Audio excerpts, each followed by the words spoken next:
Les 3 finalistes du prix Eno Horizon sont à leur échelle et chacun, dans leur secteur, des modèles inspirants. Elles sont là dans leur modestie, leur humilité, elles ont conscience de leur taille micro, mais comme je l'ai dit, je crois que c'est vraiment cette échelle-là qui fait la révolution qui est en marche et bon, voilà, espérons qu'elle ne s'arrête pas, elle fait que commencer, donc voilà.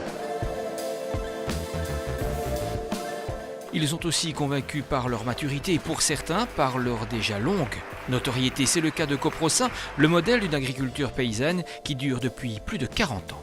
Donc redéfinir ce type d'agriculture-là, qui pour l'environnement, c'est du tout gagné, quoi, hein, la façon dont on travaille, à ne plus utiliser le soya américain, ne plus utiliser toute une série d'intrants qui pompent sur le pétrole. Tout ça, c'est gagnant pour l'avenir. Et nous disons aux jeunes, vous avez raison de nous appuyer dans ce sens-là. Tiens, les jeunes, parlons-en.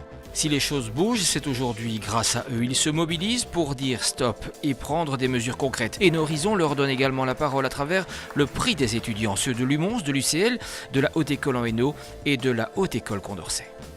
Quand ils sont en contact avec ce genre de projet, eh bien, ils voient dans le concret comment on transforme de la participation citoyenne. Et c'est quoi sur le terrain? Eux, dans le MIAS, donc le Master en Ingénierie et Action Sociale, ils étudient beaucoup le développement durable territorialisé. Comment on fait émerger des projets sur un territoire?